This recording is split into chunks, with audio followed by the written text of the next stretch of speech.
Hey there, it's Nick. And it's Leah. Real quick thing before we get going. Please subscribe to our show and follow it. In whatever platform you're listening to us on. Yes, whatever app you're using right now, there's probably a plus button or a little bell or it says subscribe. Well, tap that, please. Just a quick little, and it makes such a big difference for us. We would really appreciate it. We really would. So please do that, and thank you. Thank you. And now, let's start the show. Yay! Hey everybody, it's Nick Layton. And I'm Leah Bonema. And we had so many great questions from you guys in the wilderness Ow! that we have a bonus episode. So here we go. Our first question is, quote, I know that expecting parents and grandparents are delighted to share the news about their babies, just as I was when my children were expecting. However, how can I politely respond when I'm asked if I want to see ultrasound photos? I don't. I'm really thrilled along with them, but I don't need to view this very personal health information and, frankly, I most often can't tell what I'm looking at. Should I, in turn, ask them if they would like to see my mammogram? Perhaps that's a step too far, but you see where I'm going with this. Yeah, that's a little far. I love this letter writer. I do see where you're going. And honestly, I wouldn't mind watching. If you want to get a little video, if you do have this conversation with somebody and you're like, do you want to see my mammogram photo? I think it would be hilarious. So I think there is no polite way to decline an ultrasound. I was hoping you would come up with a way when I read this. I mean, because you're basically just saying, I'm not interested in the birth of your child. That's what that says. But it's not saying that because ultrasounds do feel really personal. Oh, they definitely are. I mean, it is inside your body. Yes. And it's a very different photo than other pregnancy photos. Oh, sure. Yes. It's inside your body. Yes. I think that makes it unique in many ways. So, yeah, I get that. But you were being offered this photo. The people who have this photo have already decided that they're comfortable sharing it with you. We don't feel like it's too intimate to share. So we want to share it with you. And so you can't decline it. I think you just have to be like, sure, let me see. Okay. Because our letter writer doesn't find it disgusting. They're not disgusted by it. They don't find it horrifying. They're not disturbed by it. They just don't want to see it because they just don't know what they're looking at and they feel like it's invasive. They feel like it's, quote, very personal health information. Right. But this person has decided, I want to share it with you. So it's not that personal then. But it feels personal to her. That she's looking at it, it feels, I think, too intimate to her. Okay. Yeah. I mean, I get where our letter writer is coming from. I don't want to minimize her annoyance. Is annoyance the tone here? I feel like it's kind of like being forced to see somebody's vacation photos for a vacation you weren't on and for a trip you're not interested in. Oh, I don't think so. I think it's very particular because it's health information. It's inside of a body, and some people don't like seeing those things. Okay, so we really think it's the fact that it's such an intimate medical photo Yes. is why our letter writer is bothered. Yeah. Okay.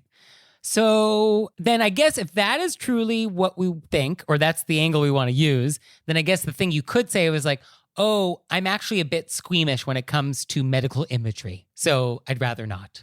I guess that could be the thing you could say. I love that. I think you could say, I'm a bit squeamish when it comes to medical imagery. I'm so excited for you. Yes, you do need to emphasize that in the same breath because you cannot leave them with the impression that I don't care about the child. So it's just the imagery that I'm bothered by. It's not the fact that you're having a kid. No, it's not at all. She had her own children. She gets the excitement. She has her grandchildren. Right. I think that she genuinely feels put off or, some people have a physical response to photos of insides of people's bodies.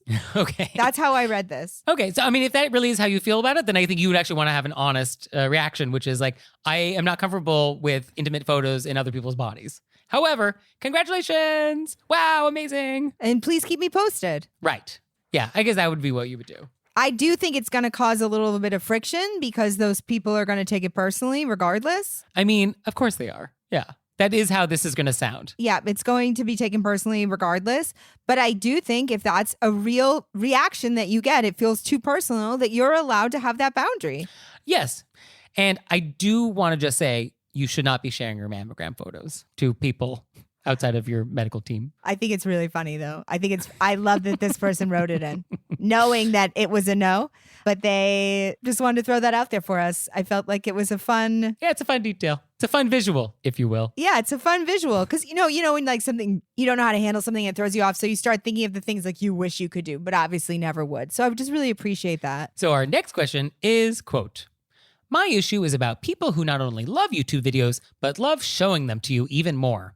I get that they're excited and want to share, but I wish there was a social etiquette rule along the lines of 1 video is okay, 3 is rude.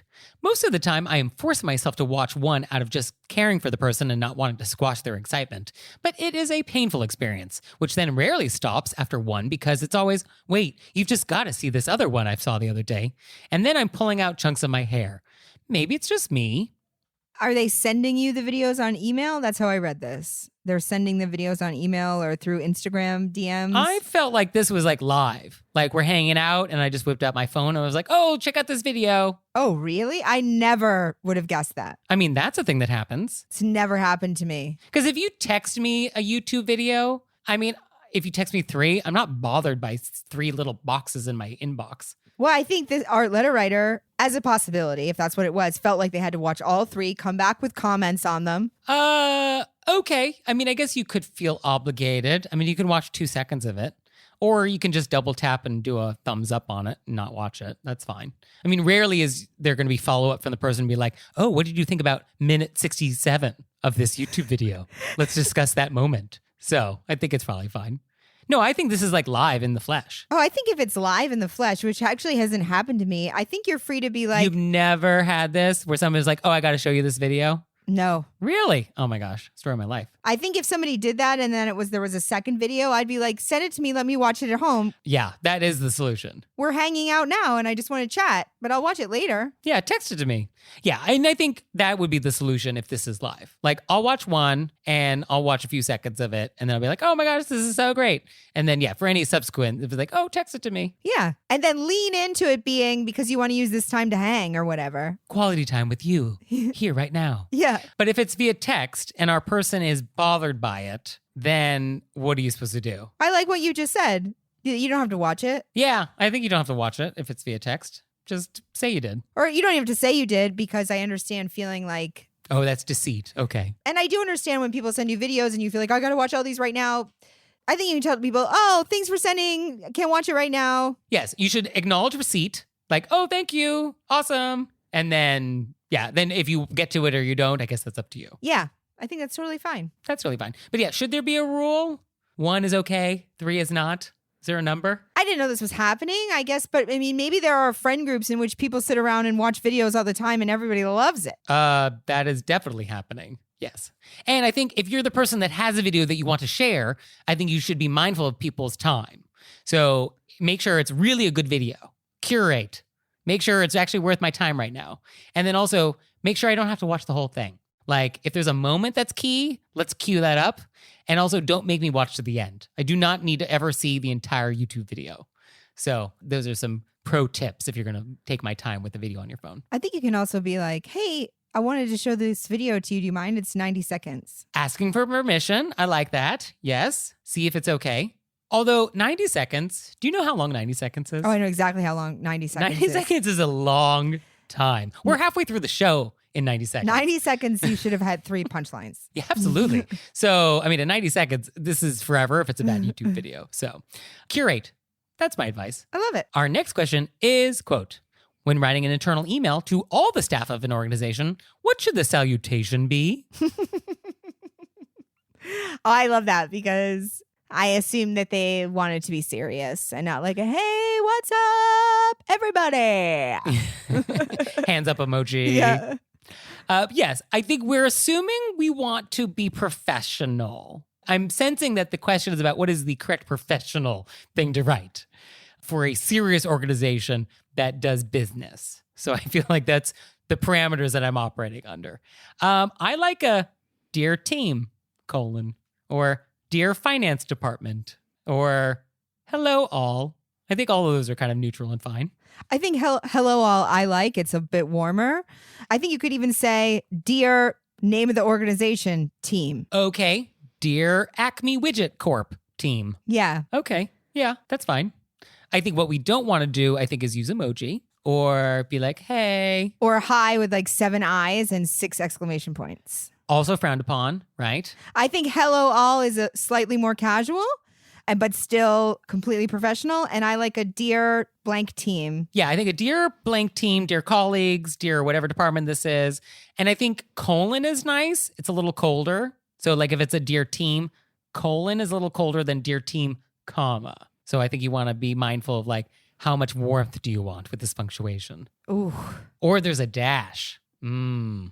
How do we feel about a dash? If I do a dash up top, I feel like I got to do a dash on the bottom. Absolutely. We want to have mirroring punctuation there. Yeah. That's true.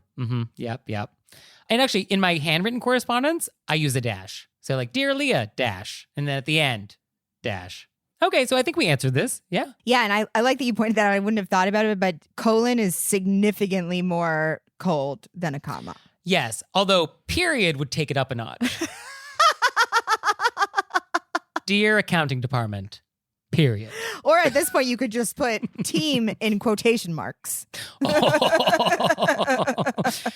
Colleagues.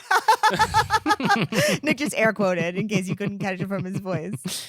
And now it's time for Intermezzo. Intermezzo. So this episode is brought to you by HelloFresh. And with HelloFresh, you get farm fresh, pre-proportioned ingredients and seasonal recipes delivered right to your doorstep. And by the way, HelloFresh now owns Every Plate. So we love both. So you can skip the trips to the grocery store and count on HelloFresh to make home cooking easy, fun, and affordable. That's why HelloFresh is America's #1 meal kit. What I love about HelloFresh is that they have multiple meal plan choices. I love meal plan choices. I went with Fit and Wholesome because I'm wholesome. So our boxes are arriving soon, and we're going to report back. We're going to let you know how it went. We're very excited. And for you out there, go to HelloFresh.com/RBWFree and use code RBWFree for free breakfast for life. 1 breakfast item per box while subscription is active. That's free breakfast for life at HelloFresh.com/RBWFree with code RBWFree. And now it's time for Intermezzo. Intermezzo. Did you know we have merchandise? No. Leah, you didn't? Well, it's true. There's mugs, there's tote bags, there's t-shirts, there's pillows, there's stationery, custom stationery, boxes of stationery, all sorts of great stuff. So go to our website and check it out. And we're always adding to the pillow collection. Yes, anytime something comes up on our show, which is like, put that on a pillow, we do. So check it out. Our next question is, quote, I'm currently staying at an Airbnb, and part of the cost I paid was a $60 cleaning fee. Now that I'm here, there's a note in the condo saying that I'm supposed to strip all the linens and bring them to the laundry room, start a laundry load, run the dishwasher, and tidy up the space. I'm all for tidying up messes and making things as easy as possible, but is it rude to charge someone a substantial cleaning fee and then also request that they do a significant amount of cleaning themselves? Nick? So this is tricky because you're not a house guest. You're in an Airbnb. So the relationship is not actually guest and host, even though that's what the words that Airbnb uses. This is a business relationship. This is like a hotel. Like you have a contract with these people. So, you know, the business is free to set whatever terms they want as long as you agree to them. So you agreed to a $60 cleaning fee. And so that's reasonable because they disclosed it. You were okay with that. You said fine. Now, it does sound like you were surprised by this extra list of things. So it would have been nice if that was also disclosed when you booked it so that you could know like, okay, there's a $60 cleaning fee. And then also we will ask you to do XYZ before you leave. And that way you could have an informed decision about whether or not you want to book this place. So I can see that not having this disclosed was a little surprising. Now, is it rude? No, because like this is a business thing. This is just sort of unprofessional. It's not an etiquette thing. It's just bad business. I also think it's a thing. And I'm not somebody who's ever asked to see a manager in my life. I think we've discussed this one time. You are definitely not I need to speak with your supervisor type. But I do think that this is a thing. I haven't used Airbnb, but I've been booked through Bookers for Comedy where they put me in Airbnb places. Mm-hmm. And I think there's places where people can have dialogue with the host. Also for the next people who stay there to be like, oh, there's a cleaning fee, but also people should know. Because this is also a time thing. If you're there for work and you're running in and out, I should know in advance that I'm going to have to spend at least 30 minutes. You know what I mean? Yeah, no, this definitely should be disclosed in advance. And I get that actually like running the dishwasher makes sense because like if I'm an Airbnb host, like when am I going to get to the place to do my full cleaning? So actually for like dirty dishes that can get more disgusting, like actually run the dishwasher. For the sheets thing though, if you're going to have me run a load and start it, meaning there's going to be wet laundry in the washing machine after I'm done, you're going to show up pretty quickly. Because I don't think you're going to let like a ball of wet laundry sit in the washing machine for a week before you come to do your serious cleaning. So like you're probably coming that afternoon anyway. Yeah. But if you want to have a policy where like this is what you require of your guests, then like have at it. Just disclose it in advance. But I think the question is like, is this etiquette when it's truly a business relationship? And I think my feeling is like, this is not an etiquette thing. But I think it would be polite and appropriate for the people running the Airbnb to disclose that up top. Right. I don't know if I would even use the word polite. It's just what should be done. It's proper. It's proper, which I think is polite. Well, I mean, politeness feels like more of a social thing. Yeah, but why can't we be polite in business? We can be polite in business. Yeah, why do I not like the idea that this is politeness? It just feels like you should disclose things to your customers in advance. So I guess, is it rude to not disclose things? Yeah, I guess we could use the word rude. I mean, it feels like politeness is more how they would respond. So if you call them out for this, like, oh, you didn't disclose this, so I didn't do it, and then they were rude about it, well, and then that's an etiquette thing. But just having a policy that you didn't disclose, I don't know if that inherently has an etiquette quality to it. The etiquette essence comes in once human interaction comes to play. Etiquette requires human interaction. Etiquette doesn't exist in a vacuum of contracts. I still think it would have been a polite. I see what you're saying. Yes. I would still say would have been polite for you to. It should have been done. It should have been done. It should have been done. And it would have been courteous and thoughtful to your guests if they knew what was expected of them so they weren't surprised. Because it is rude to surprise people you're doing business with. Okay, I'm coming around on this. You don't have to come around. No, I'm going on a full journey on this. Yeah. So that's true. It is inconsiderate to your guests if they are caught off guard. And then if they disclose this and you don't agree with that, then you don't have to stay there. Right. Yes. Don't book it. Right. But once you've already booked it, you've committed, now they change the rules of engagement. Well, then that's a problem. Yeah. Okay. So our next question is, quote, is it rude or passive-aggressive to send an episode of your podcast to an individual causing a grievance you talk about on the show? For example, in episode 56, my parents both bring over food we don't want every time they visit, sometimes going as far as saying, we know you said you don't want it in the house, but here it is.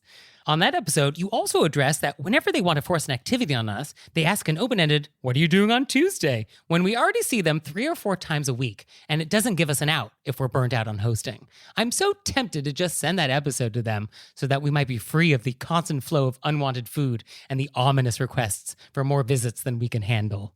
Obviously, Nick and I would love for our podcast to be shared with everybody. I would, but not like this. Not like this. But Not if you just like want to this. say, oh, we enjoy this podcast and send it out, that's a delight. Super into that. Absolutely. Yeah. I mean, my first thought is, do you think sharing our show with these people is really going to move the needle? Do you think they're going to listen to this episode and be like, oh, that's me. I do those things. I will stop immediately. That's not what's going to happen. We don't live in that world. I do think this is one of those things where it's either a let it go or what seems to be your last option because it's wearing is that you have to sit down and have a serious conversation about, I really mean it. I don't want this food in the house. I appreciate you wanting to share, but I really mean it. Yeah. No, I think we just need to have some good old-fashioned boundary setting. Like, that's what's happening. Yeah. Just got to set some boundaries. And it's totally possible to set boundaries in a polite way, and that's what needs to happen. And if you don't want to do that, then yeah, you just have to accept that this is your fate and just, that's it. So those are your choices. Yeah. And then I think the second one is different than the bringing the food over. I think it's a different conversation. Well, I think it's also about boundary setting. Which it's is definitely like, about boundary setting, but it's about time. Yeah, that's true. Yeah. So, yeah, but for the second one, when this happens, it is a trap. You should not ask open-ended things like that. But you can also say no. Are you free on Tuesday? Free for what? Tell me more. You don't have to accept every request to come over. You can decline. And I think you can also say, sometimes people think if you don't have an appointment on that day, it means you're free, but you could be doing a bunch of things. Yes. So you could say, I have a bunch of projects that I'm working on. I know I'm seeing you Thursday. So looking forward to then. I don't think you even need to explain what you're up to. There are many evenings where I don't have anything scheduled, and that's what I have scheduled. I have tonight with nothing. That's what I'm planning on doing. I would enjoy doing that. That's what's on my calendar, nothingness. So I don't have to explain that to anybody. I'm not available to hang out. You don't, and neither does our letter writer. I do think if her relationship with her parents is one that they come over 3 to 4 times a week, my guess is that just immediately not explaining things to them would be such a change. Yes. I mean, a pattern has been established. Right. So it will take some time to break that. So I think maybe explaining that you are just sort of busy in general, have a lot happening and need those days, but you're looking forward to seeing them the next scheduled time. Yes. I think if you decline an invitation, you could, in that same breath, offer when you are free to just sort of have something on the calendar. Yeah. Because that would be one way to handle it. Because they were saying she's already thinking them 3 or 4 times a week. So the chances are the next thing is already on the calendar. Yes, true. With food you don't want. I think you could also send out a group email to your close family and friends saying, oh, sure, yes. You should listen to this podcast. Yes, we don't want to discourage you from getting the word out about our show. We would love that, but you can't use us. You still have to do the hard work of having the hard conversations. But no, you should definitely get the word out. They might enjoy the show. And then suddenly, over time, when they listen to enough episodes, they might get, the general approach of what we like to talk about here, and they might get it. Yeah, it's possible. You're like, episode 56 at 13 minutes and 20 seconds. Check it out. So the next thing is event, which we love. And as a reminder, you can send in your events or repents to ventorepent.com. So somebody wrote in, which is, quote, every morning I go through a drive-thru to get coffee. Recently, they have started addressing patrons with, my name is so-and-so. What's your name? I find this annoying. This isn't so they can write my name on the cup. It's just a customer service thing. To me, it reads as completely fake. And also, it's 6 a.m. My name is Shh. I love ventorepent.com. Get it out. Set it free. Yeah. Oh, you'll feel so much better. Yeah, a lot of times you just got to get it out there and then it doesn't bother you anymore. I get this. Yeah. I don't like that fake friendliness that does happen with customer service. I wrote, I'm sure the person working the drive-thru hates this as much as you do. Oh, that's true. That's a good point. But I mean, this is like at a restaurant. If you sit down and they introduce themselves, but then they want to know what your name is. Like, oh, I don't want that. A lot of times I remember when I was your manager would come up with these new things. Like, we want you to go to the table. You ask everybody their names. You assign people, you tell them, oh, you remind me of a flower. And you know what I mean? That people just come up with these things and then you had to do it. And you wanted to tell the people, I don't want to have to do this either. I know we're all uncomfortable. I just have to do my job. So you are like a lilac. But I think, person in the drive-thru, get it out. Thank you for sharing. 6 a.m., nobody even wants to talk. But I think you could be like, hey, Sarah, 6 a.m., put my name down as Grumpy. I mean, I think that is the only thing you can do. Have fun with it. Come up with different names. Yeah, come up with different names and know that the person asking you hates it as much as you do. Yeah, that's all you can do. And then our next thing is a PSA, which is, quote, I feel I need to weigh in on one of your wedding bonus episodes regarding going to a wedding that you don't really want to go to. Please don't go. She wrote that in caps. There's a good chance that if you don't particularly care for someone, they don't particularly care for you either. They are only inviting you to avoid the awkwardness that comes with inviting everyone in your group, but you. They don't want to spend the extra money on people they don't really like and are secretly hoping you will decline. Let's stop this nonsense. I love these. That's true. These. That's true. Yes. I mean, I guess I don't really strongly recall the wedding episode off the top of my head, but I'm sure I said something along the lines of like, if you don't really want to go to a wedding, you don't have to, which is true. But I think it's if you don't want to go to a wedding, don't go because they don't want you to go. Well, I think this was in response to one of our questions, which I feel there was the one, I think it's in response to two. There was one about inviting a whole group, but then there was one where somebody just felt obligated to go. And she's being like, don't do it. Don't do it. They don't want you there. Set us all free. When can we set ourselves free? Absolutely. So we want to set you free. So send us your questions. You can send them to us through our website, wereraisedbywolves.com, or you can send us a text message or leave us a voicemail, 267-CALL-RBW. And we'll see you next time. Bye. Bye.